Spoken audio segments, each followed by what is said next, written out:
c'est factuel bu tax relancé wu leen ko ci loolu. d'accord mais non par rapport à ces fonds moom émission am neex na. par rapport à ces crédits spéciaux waaw boo xalaatee ne neex na ba tey baax na les sénégalais yi seetaan xam nañu ndax lu neex la wala les questions yi sénégalais non cette question de l'annualisation vous l'avez pas relancé. Monsieur le ministre alors qu'il l'a consommé en 4 mois et demi. on va avancer un peu sur les relations entre l'exécutif et le parlement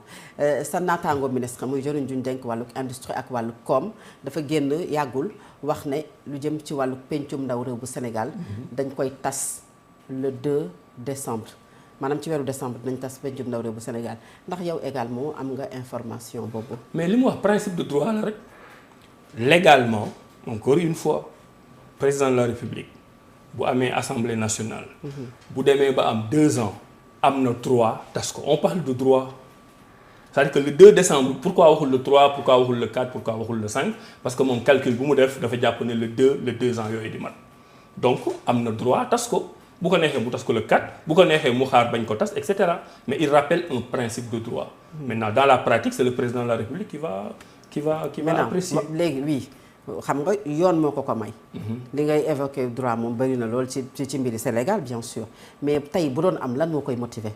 pour que le président de la République tas assemblée nationale. mais parce que cette assemblée cette majorité cette belle majorité diomayenne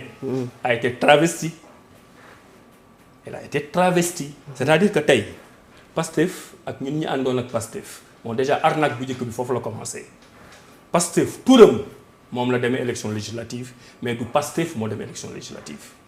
parce que man li ma campagne ci élection législative yooyu mosuma ko campagne. amoo ci député wante li ma ci def waaw moom laa lay wax loolu mooy générosité c'est-à-dire que ñun ñu ànd ak ñoom jaar fi ñu jaar ba fal président ñoom ñu dem ba jekku bi mooy xam nañ ni boo falee président. Dans la tradition républicaine sénégalaise tu as de très fortes chances population yi jox la majorité. donc ba ñuy soxla nit ñi ñu wooyu leen seeti ku nekk man sama kër lañ ma fekk pour ñëw ñu ànd ak ñoom fal président bi ñu demee ba jekku manque de générosité ñu ne non ñun Pastef lay doon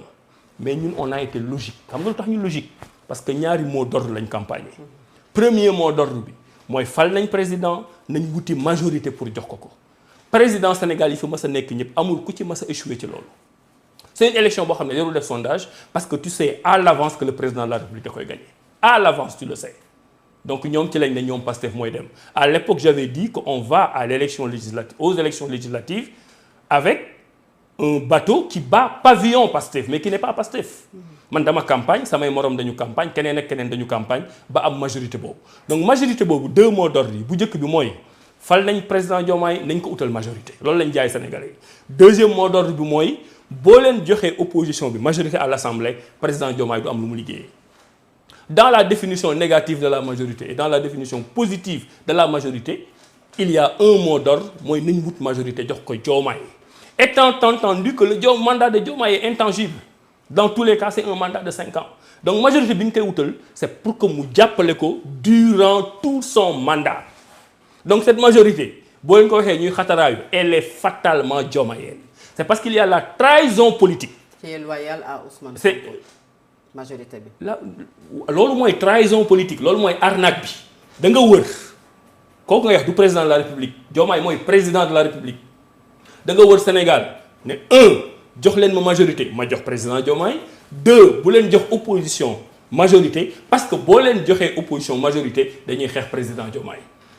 ñu am cette majorité Diomaye léegi ñoom ñi doon wax boo leen joxee opposition majorité ñu xeex Diomaye ñoom ñoo jël opposition boobu di ko xeexee Diomaye loolu je veux que les Sénégalais le comprennent c'est extrêmement important c'est-à-dire que li nga xam ne moo taxoon ñu jóg ñoom dañu génne leneen hier y a un député maa ngi koy rendre hommage Djibi Ciss bu Diass nga dégg ko mu wax leen un discours très simple dans un wolof limpide pour un séeréer saafel ne leen man li nga xam ne moo taxoon ñu jóg mooy jàppale Diomaye ci laa ne ñoom ñoo nekkatul ci jàppale Diomaye. et dans la configuration actuelle yow lan moo la ci gêné parce que dans les démocraties les grandes démocraties. da ngay gis ne même la France bi nga xamante ne majorité bi même bu àndul ak ki nga xam ne moom moo jiite. terewul non dama lay laaj man. dama ne même bu fekkee loolu amul terewul les institutions marchent. oui non xam nga li tax bokkul. cas yi nga xam ne da ngay am soit cas wu cohabitation wala leneen c'est parce que booy dem élection yooyu. da ngay wax li la yóbbu àndoo ak président ñi lay falal dañuy xam ne àndoo ak président et que boo demee assemblée nationale da ngay opposé wu au président arnaque bi fii mooy da nga ne jox leen ma jàppale président ñu jàpp la problème am nga jël opposition boobu di ko majorité boobu di ko dóor ci kaw président loolu moo tax président créé partem loolu moo tax bu war ko tas président nag mooy apprécier man loolu awma ci information président bu demee ba gis ne assemblée nationale bii jaaruñu yoon bi mu bëgg ànd ak ñoom jaar pour liggéey Sénégal dinaa ko tas wuti sama majorité mais le message qu'il faut retenir ici mooy li may wax ne c'est une assemblée désaxée ñoom ñoo teggi seen yoon à la limite c'est un mensonge parce que ñoom ñoo dugg ci kër yëpp ne leen mais yéen ngir yàlla jàppale leen ñu mastata jox leen ñu majorité dañuy jàppale Diomaye dañu bëgg a def lii dañu bëgg a def laa ñu jox leen ko ñu jël majorité boobu di ko def contre Diomaye. Et pourtant jusqu'à présent il y a pas de crise institutionnelle maanaam ba léegi nii amul crise boo xamante ne tey mën nga ko téye est-ce que aujourd'hui instrumentalisation bi politique yi du ñoom ñoo koy def ci camp bu ñu féete parce que pencum ndaw réew bu Sénégal pencum ndaw réew bu Sénégal c'est li nga xam ne moo jëm loi yi wala proposition projet yi ñeel wàllu politique mooy jur coow et pourtant tey rek maanaam boole nañu ci loi yi bokk li nga xam ne moom moo jëm wax naa ko sànq ci travail ci sécurité sociale est-ce que jàppoo ne am na ay lois yu ñu voté yoo xamante ne amul benn lien avec la politique et pourtant c'est l'intérêt du Sénégal. Mais pourquoi ñoom ñuy jël di dóor ci kaw président Diomaye li nga xam ne c'est pas la question mooy pourquoi il y a à peine 3 mois il ne prenait aucune initiative contre le président pourquoi ça me permet d'ailleurs de parler des commissions d'enquête parlementaire yi ñuy wax noonu. Oui. waa kañ lañ créé assemblée bi décembre 2024.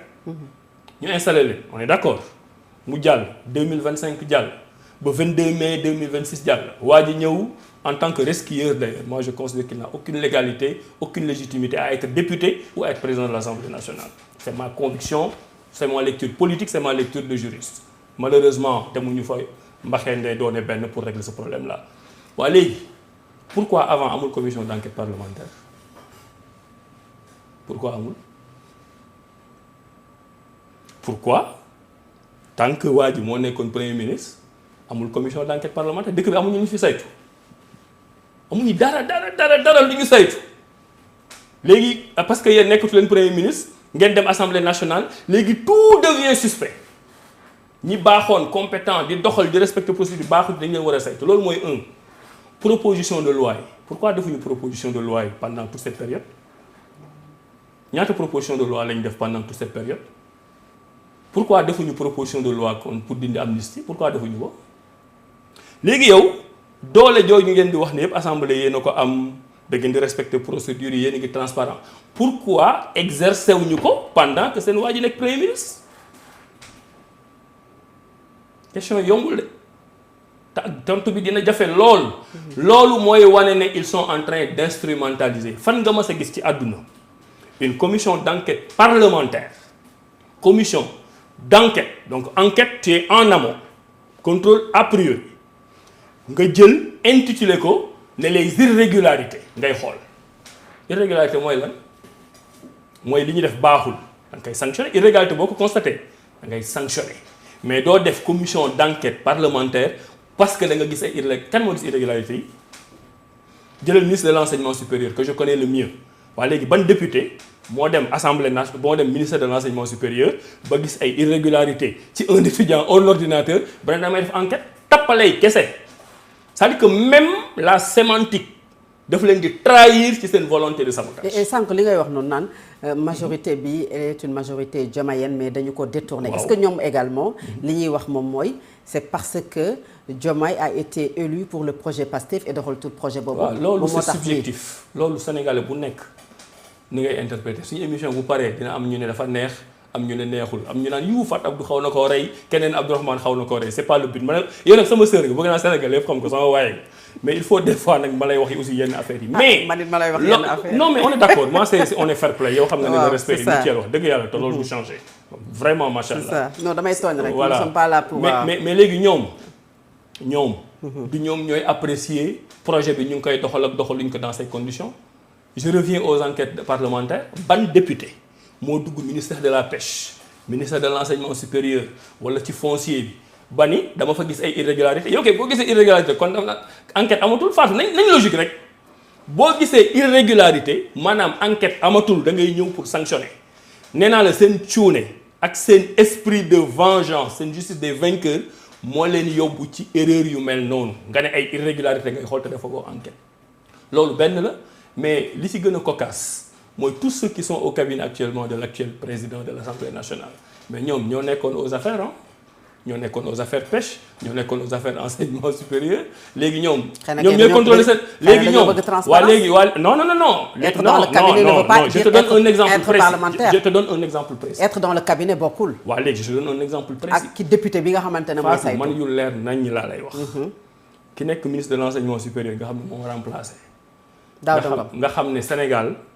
ba bi may yéeg si kenn mësu fi dégg coow un étudiant un ordinateur coow li yaa ngi ko commencé dégg bi Abdourahmane Diouf demee ñu remplacé ko loolu mooy dëgg te loolu bés bu mu ci ñëwee dinaa ko leeral ba mu leer nañ waa léegi ministre boobu moom il est au cabinet de l'Assemblée nationale léegi kan moo koy contrôler député yi léegi moom day contrôler bopp il n'est pas député être dans le cabinet non bàyyil xel ci li ma la wax non être dans le cabinet il est dans le ak député bi il est dans le camp des contrôleurs alors que c'est lui le contrôlé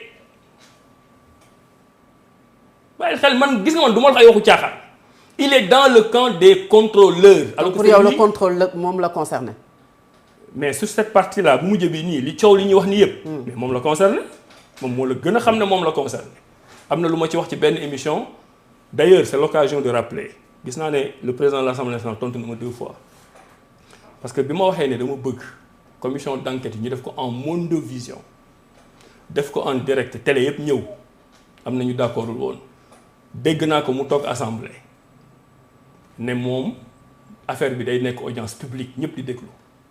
man kii est-ce que juumul bi mu leen recevoir waxaat na ko donc commission bu mu ci dellu gannaaw nag bu mu ci dellu gannaaw commission d'enquête parlementaire yooyu ñu def nañ ko def en monovision en direct Sénégal yëpp di seetaan. très bien xoolal yuuxu dina jib